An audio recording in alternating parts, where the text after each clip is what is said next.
बच्चा था, कोई 2 दिन का बच्चा था, कोई 3 दिन का बच्चा था। वो सारे बच्चे जो थे, किसी को 15 साल बाद बच्चे पैदा हुए, किसी को इनफर्टिलिटी ट्रीटमेंट के बाद बच्चे पैदा हुए थे। एक माँ जो अपने पेट में 9 महीने अपने बच्चे को रखती है, वही अपने बच्चे के खोने का दर्द कब महसूस कर सकती है। बहरहाल उस कहानी को मैं आज दोहराना नहीं चाहता हूँ, पर इतना बता देना चाहता हूँ कि डॉक्टर कफील खान की जो जन्म हुआ वो शायद वहीं से हुआ। जो मेरा स्ट्रगल स्टार्ट हुआ, मेरी पूरी परिवार का जो संघर्ष स्टार्ट हुआ, वो वहीं से हुआ। उससे पहले मैं एक सीधा साधा डॉक्टर था, जिसने MBBS MD मणिपाल यूनिवर्सिटी से करके एक गवर्नमेंट डॉक्टर में उत्तर प्रदेश पब्लिक कमीशन के थ्रू मैं सेलेक्ट हुआ था और चुपचाप अपनी जिंदगी गुजारता था। सुबह हॉस्पिटल जाता था, शाम को घर आता था, अपने बीवी बच्चों के साथ जिंदगी गुजारता था। रात में एक मैसेज आता है कि ऑक्सीजन खत्म हो गई है। मैं वहां पे गया, सिलेंडर्स लाए, बचाने की कोशिश की, बच्चे नहीं बचे। मीडिया ने मुझे हीरो बना दिया। हमारे चीफ मिनिस्टर को बुरा लग गया कि ये चीजें जो है कैसे बाहर आ गई, और एक केस लगा के मुझे जेल भेज दिया गया। जुडिशरी को 9 महीने लग गए ये जानने में कि मैं निर्दोष हूँ, पर still I am thankful to the honourable High Court. उन्होंने जब मुझे बाहर निकाला तो उस वक्त कहा उन्होंने कि doctor Kafeel, there is not a single evidence कि डॉक्टर कफील के खिलाफ सबूत है कि उन्होंने कोई मेडिकल निग्लिजेंस किया, या उन्होंने कोई करप्शन किया, या उनका कोई ऑक्सीजन टेंडर से कोई लेना देना था। इसके बाद भी सरकार को संतोष नहीं हुआ, तो उन्होंने एक इंटरनल इंक्वायरी बैठाई, जो कि अक्टूबर-नवंबर में जिसकी रिपोर्ट आ गई। उसमें भी क्लीन चिट मिल गई। उसमें भी जो प्रिंसिपल सेक्रेटरी हिमांशु कुमार थे, उन्होंने इस बात को माना कि डॉक्टर कफील ने उस रात में 500 सिलेंडर की व्यवस्था की और बहुत से बच्चों की जान बचाई। पर वो उस इंक्वायरी रिपोर्ट में ये कहना भूल गया कि क्यों ऑक्सीजन की कमी हुई थी।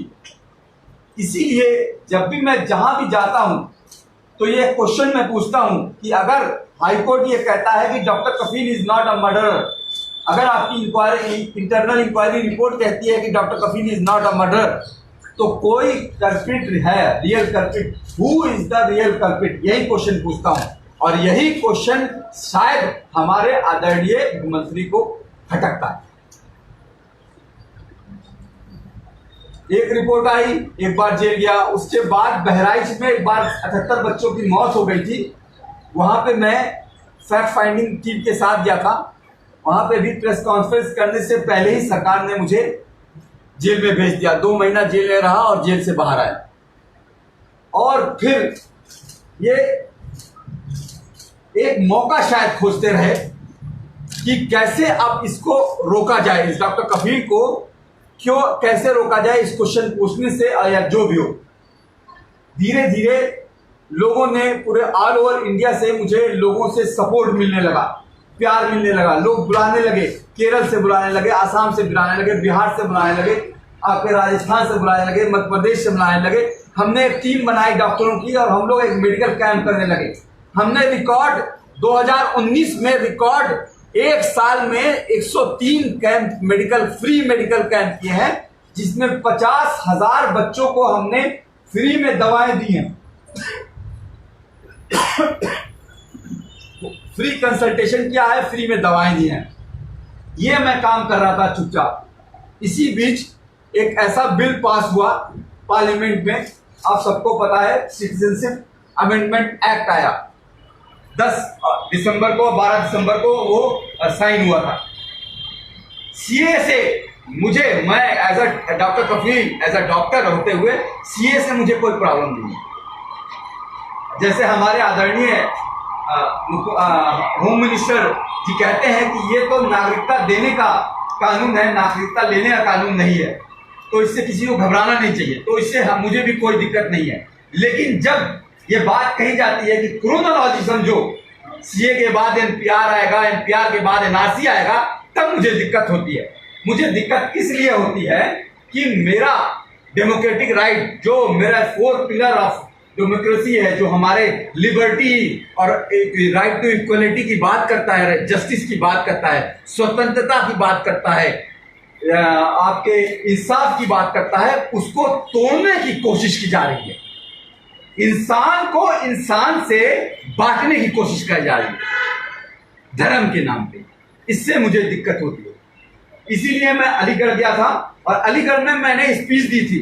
आपको ये बता दूं, अलीगढ़ जाने से पहले और उसके बाद भी 29 जनवरी को मेरी गिरफ्तारी हुई थी। 12 दिसंबर से और 29 जनवरी के बीच में करीब करीब 300 मीटिंग मैंने सभाएं की पूरे all over India, anti CA, anti NRC के खिलाफ। किसी भी एक सरकार ने एक एफआईआर नहीं लिखाई, ना ही झारखंड में, ना ही छत्तीसगढ़ में, ना ही गुजरात में, ना ही महाराष्ट्र में, ना ही तमिलनाडु में, ना ही तेलंगाना में, ना ही केरल में, ना ही बिहार में, ना ही आसाम में। जहां भी गया किसी ने कोई एफआईआर नहीं लिखाई, क्योंकि कभी भी मैं कोई ऐसी स्पीच नहीं देता था जो किसी भी इंसान को इंसान से डिवाइड करता था। मैं गांधी जी के आत्मा को बिलीव करता हूं और मैं हमेशा से नौजवानों से और सबसे यही कहता था कि जो भी प्रोटेस्ट करना है, पीसफुल प्रोटेस्ट करना है। हमें एज अ नागरिक अगर हम नहीं बोलेंगे, अगर हम भी नहीं बोलेंगे, एक जुमला है कि इस जुल्म के दौर में जुबान खोलेगा कौन, अगर हम भी चुप रहेंगे तो बोलेगा कौन। तो बोलना जरूरी है। बहरहाल 12 दिसंबर को मैंने एक स्पीच दी, मेरी कोई गिरफ्तारी नहीं हुई और एफआईआर भी लिख दिया, उसके बाद भी मुझे गिरफ्तार नहीं किया गया। 29 जनवरी को मेरी गिरफ्तारी होती है मुंबई एयरपोर्ट से। 30 जनवरी को महात्मा गांधी जी की पुण्यतिथि थी और एक सभा मैं महात्मा गांधी जी के पोते के साथ मुंबई शहर में करने जा रहा था। उत्तर प्रदेश की एसटीएफ ने आके मुझे मुंबई एयरपोर्ट से उठा लिया जबरदस्ती, ये कहते हुए कि अलीगढ़ में आपके खिलाफ एक मुकदमा है। तो सबसे पहले तो एक बात आप ये ध्यान रखिएगा कि 12 दिसंबर की स्पीच हुई और 29 जनवरी को गिरफ्तारी हुई, यानी इन 45 दिनों में इन्होंने मुझे कोई टोका नहीं। ऐसी क्या इनको इमरजेंसी आ गई कि एसटीएफ भेजा? अरे मुझसे बोलते, मैं तो अपने फेसबुक और ट्विटर पे हर जगह पे हर लिख देता हूँ मैं कहाँ जा रहा हूँ। जैसे मैंने आज प्रेस कॉन्फ्रेंस है तो सुबह ही डाल दिया था मैं कहाँ जा रहा हूँ, क्या करूंगा, मैं जयपुर आया हूँ, राजस्थान आया हूँ। मुझे बुला लेते, मैं चला आता। एसटीएफ भेज के गिरफ्तार करने की क्या जरूरत थी? 45 दिन तक गिरफ्तार क्यों नहीं किया? इसलिए गिरफ्तार नहीं किया क्योंकि जो इंटरनल इंक्वायरी में क्लीन चिट मिली थी, उसके बाद उत्तर प्रदेश सरकार ने एक और इंक्वायरी कमेटी गठित की जिसकी रिपोर्ट 23 जनवरी को कंप्लीट हो गई। और जब उसमें भी उनको लगा कि वो मुझे फंसा नहीं सकते हैं तो इन्होंने एक बहाना खोजा कि मैंने भड़काऊ भाषण दिया है और दो धर्मों के बीच में एक हिंदी में क्या कहते हैं, हेट्रेड मतलब फैलाने की कोशिश की है। इस बात पे मुझे गिरफ्तार कर दिया गया। मैं लोकल के कोर्ट गया, कोर्ट ने मेरी स्पीच सुनी पूरी। जब उन्होंने मेरी स्पीच सुनी तो उन्होंने मुझे बेल दे दिया। अब क्या करें, इनको बेल मिल गया। 10 फरवरी को मुझे बेल मिल गई। 10 फरवरी को बेल मिलने के बाद भी 4 दिन इलीगली मुझे जेल में, मथुरा जेल में ही रखा गया। मतलब कोर्ट कह रहा है छोड़ दो, ये नहीं छोड़ रहे हैं। इन्होंने 4 दिन में प्लानिंग की और 13 तारीख की रात में बैठे बैठे इन्होंने एक कर दिया गया, मतलब मुझे जेल से बाहर नहीं निकलने दिया गया। 3 महीना इंतजार किया, फिर 3 महीने बाद फिर एक्सटेंशन बढ़ा दिया गया, फिर 3 महीने बाद एक्सटेंशन बढ़ा दिया गया। 29 तारीख को जिस दिन एसटीएफ ने मुझे गिरफ्तार किया था, अगले 72 घंटे तक एक पानी तक नहीं पिलाया, एक कुछ खाने को नहीं दिया, फिजिकली टॉर्चर किया। और एक ऑफिसर आता था और उसके बाद दूसरा ऑफिसर आता था, ऐसे पानी का ग्लास मुंह में फेंक देते थे, सोने नहीं देते थे और अजीब से वियर्ड क्वेश्चन पूछे करते थे। कोई पाउडर आपने इजाद किया है क्या कि जिससे करोड़ों लोग मर जाएंगे? मैंने कहा भाई मैं डॉक्टर हूँ, पीडियाट्रिशियन हूँ, मैं कोई साइंटिस्ट नहीं हूँ कि मैं पाउडर इजाद कर दूंगा। आप कोरोना वायरस की बात कर रहे हो क्या? तो चाइना से बात कीजिए। आप जापान गए थे सरकार को गिराने के लिए। मैंने कहा भाई मैं जापान क्यों जाऊंगा सरकार को गिराने के लिए? पहली बात कि मेरा पासपोर्ट जो है अभी चूंकि मेरे पर केस चल रहा है BRD वाला भी, तो पासपोर्ट अभी जुडिशियल कस्टडी में है, तो मैं इंडिया से बाहर जा ही नहीं सकता। और तुम जबान क्यों बोल रहे हो? बोल दो पाकिस्तान गया था सरकार गिराने के लिए, और एक अकेला आदमी सरकार कैसे गिरा सकता है? तो इस तरह के वियर्ड क्वेश्चन उन्होंने मुझे इंटरोगेट किया और फिजिकली भी मुझे टॉर्चर किया। उसके बाद जब ये मथुरा जेल में लाए तो भी इन्होंने, जब तक मेरी फैमिली मुझसे कोर्ट के द्वारा मिल नहीं पाई, तब तक इन्होंने मुझे परेशान करके रखा। भूख से मेरी अतड़ियां सूख जाती थी अंदर से। मैं चिल्लाता था तन्हाई में, जो तन्हाई के जेल की तन्हाई होती है उसकी सलाखों में चिल्लाता था। मन करता था कुछ भी मिल जाए और मैं मुंह में रख के खा जाऊं उसको, इतनी भूख लगती थी। मेरी माँ जो 65 साल की है, कहते हैं इस कोरोना काल में 60 साल के ऊपर के लोगों को घर में रहना चाहिए, बाहर नहीं आना चाहिए, क्योंकि उनको खतरा ज्यादा है कोरोना से, मोर्टलिटी उनकी ज्यादा है। मेरी 65 साल की बूढ़ी माँ अलीगढ़ कोर्ट के लोअर कोर्ट से लेके इलाहाबाद हाई कोर्ट तक और 2-2 बार सुप्रीम कोर्ट गई, सुप्रीम कोर्ट में गई 2-2 बार, मतलब ये चक्कर लगाते रही पिछले 7.5 महीनों से। वो मेरी बूढ़ी माँ, मेरी बीवी, मेरा छोटा बच्चा, मेरी फैमिली पूरी, मेरे भाइयों के बिजनेस बर्बाद कर दिए गए, फाइनेंशियली तोड़ दिया गया एकदम बुरी तरीके से। मेरा बच्चा जो 6-7 महीने का था जब मैं जेल में गया, ना वो बोलता था ना वो चलता था। मैं एज अ पीडियाट्रिशियन जब हम लोग पढ़ते थे तो हमारे टीचर कहा करते थे कि माइलस्टोन, यानी कि जब पहली बार बच्चा पापा कब बोलता है, कब पहली बार चलता है, कब पहली बार सीढ़ी चढ़ता है, वो तब सीख पाओगे सही से जब तुम खुद फादर बन जाओगे। और जब मेरे बच्चे की बारी आई तो मैं जेल में था। पिछली बार जैबरीदा जब मेरी बच्ची थी उस वक्त वो 11 महीने की थी, तब जेल भेज दिया गया था। इस वक्त जब मेरा बच्चा लड़का जो ओलिवर छोटा था 7-8 महीने का, तब जेल भेज दिया गया। अभी वापस आया हूँ, कल मैं पहली बार अपने बच्चे से मिला हूँ 7.5 महीने के बाद। वो मुझे जानता भी नहीं है कि पापा हूँ मैं उसका। वो मेरे बड़े भाई के गोद में भाग जाता है मुझसे छोड़ के। इससे बड़ा दर्द मुझे लगता है मुझे कोई सरकार दे नहीं सकती। बहरहाल मैं उन 138 करोड़ भारतीयों का बहुत शुक्रगुजार हूं जिन्होंने इन 7 महीनों में, चाहे सोशल मीडिया के थ्रू, चाहे किसी भी तरह से, और आप सब मीडिया वालों का, चाहे डिजिटल मीडिया हो चाहे प्रिंट मीडिया हो, सबने मेरी आवाज उठाई कि एक इनजस्टिस हो रहा है एक डॉक्टर के साथ, जिसको इस वक्त कोरोना जैसी महामारी में इसमें काम करना चाहिए, उसको जेल में बंद करके रखा गया है।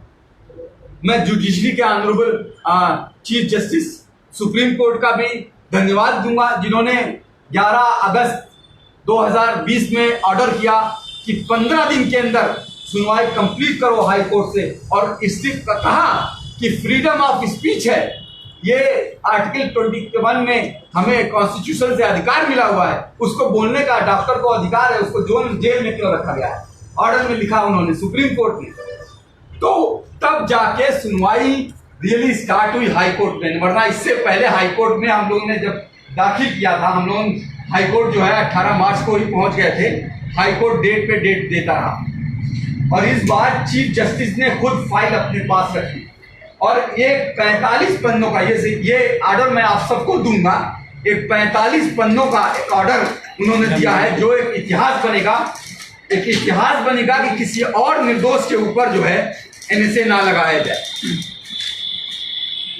मैं ऑर्डर पे आता हूं, मैं उन सारी पॉलिटिकल पार्टीज का, खासकर प्रियंका गांधी जी का भी मैं शुक्रगुजार हूं, जिन्होंने पर्सनली फोन करके मेरी माँ को, मेरी परिवार, मेरी फैमिली से बात किया और ढांढस बनाया। मैं समाजवादी पार्टी के अखिलेश जी का, मैं कम्युनिस्ट पार्टी के सारे लोगों का, और मैं सब लोगों का, हर कोई पॉलिटिकल पार्टी हो, सबका मैं शुक्रगुजार हूं, जिन्होंने मेरे, चाहे विधानसभा हो चाहे लोकसभा हो, मेरे मुद्दे को उठाया। अब आते हैं इस ऐतिहासिक जजमेंट पे, क्यों 45 पन्ने का जजमेंट क्यों लिखा गया, और खुद चीफ जस्टिस ने इस 45 पन्ने के जजमेंट में पढ़ा है। उन्होंने जजमेंट में साफ साफ आप देखिएगा कि पहले ही पन्ने पे उन्होंने लिखा है कि जब से अगस्त 2017 में बीआरडी ऑक्सीजन ट्रेजेडी हुई है, उस दिन से ही उत्तर प्रदेश सरकार डॉक्टर कफील को और उसकी पूरी फैमिली को प्रताड़ित कर रही है। ये चीफ जस्टिस का पहले पन्ने का ऑर्डर है। चीफ जस्टिस ने अपने ऑर्डर में ये बात अग्री की है। उन्होंने पूरी स्पीच, आपको इसमें मेरी पूरी स्पीच मिल जाएगी जो मैंने अलीगढ़ में दिया है। What I have said in that speech of 30 minute, मैंने 25-30 मिनट की स्पीच दी थी। चीफ जस्टिस का कहना है कि डीएम अलीगढ़ ने सेलेक्टिवली अपने विम्स ऑफ पावर से, अपनी स्वेच्छा से, अपनी मर्जी से उस 30 मिनट की स्पीच को काट छाट के छोटा करके उसको इस तरह से बना दिया कि वो लगे कि लोगों को लड़ा रही है। हालांकि उन्होंने, चीफ जस्टिस ने ये बात कही है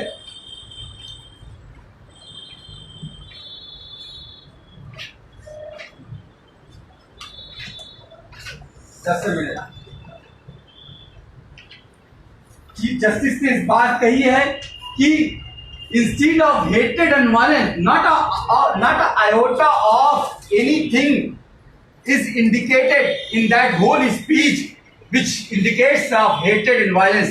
उन्होंने पूरी स्पीच में हेटेड और वायलेंस की बात नहीं की है, बात की है देश की अखंडता की बात की है, इंटीग्रिटी की बात की है, यूनिटी की बात की है। ये चीफ जस्टिस कह रहे हैं, मैं नहीं कह रहा हूं। आप स्पीच पढ़ लीजिएगा। चीफ जस्टिस ने कहा है कि मैंने पॉवर्टी की बात की है, मैंने बात किया है ये अनएम्प्लॉयमेंट की बात किया है, मैंने ब्रोकन हेल्थ सिस्टम की बात किया है कि जो कि पूरा देश में जो हेल्थ सिस्टम हमारा है वो टूटा हुआ है, उसके बारे में बात किया है। मैंने बात किया है कि जो बीआरडी ऑक्सीजन ट्रेजेडी में 70 बच्चे मरे थे उस साल, पूरे इंडिया में 8 लाख बच्चे मरे थे, यानी हर घंटे पे 100 बच्चों की मौत होती है। 2019 में भी हर घंटे पे 100 बच्चों की मौतें हुई, मैंने उसकी बात की है। मैंने ये बात कही है कि 72% पॉपुलेशन को अभी भी हेल्थ सुविधा अवेलेबल नहीं है। और लास्ट में ऑर्डर में उन्होंने साफ लिखा हुआ है कि जो भी इन पे एनएसए लगाया गया वो पूरी तरह से इलीगल था, अवैध था, उसको क्वैश करता हूँ, उसको हटाता हूँ और जो भी एक्सटेंशन दिया है उसके बाद उसको मैं किसी वक्त खत्म करता हूँ और डॉक्टर कफील की रिहाई तुरंत होनी चाहिए। आपको एक कॉपी इसकी मिल जाएगी, आप ऑर्डर पढ़ लीजिएगा। जिसको नहीं मिल पाएगी उसको मैं पीडीएफ भेजूंगा अगर आप मुझे अपना फोन नंबर दे दोगे। जयपुर कैसा आना ना? हाँ, जयपुर कैसा आना हुआ, आपको एक बार इस कहानी ये भी बता देता हूँ जयपुर कैसा आना हुआ। स्टार्ट हुई 11:30 बजे सुबह, जो है सुपरिटेंडेंट ऑफ मथुरा जेल को चीफ जस्टिस का ऑर्डर मिला।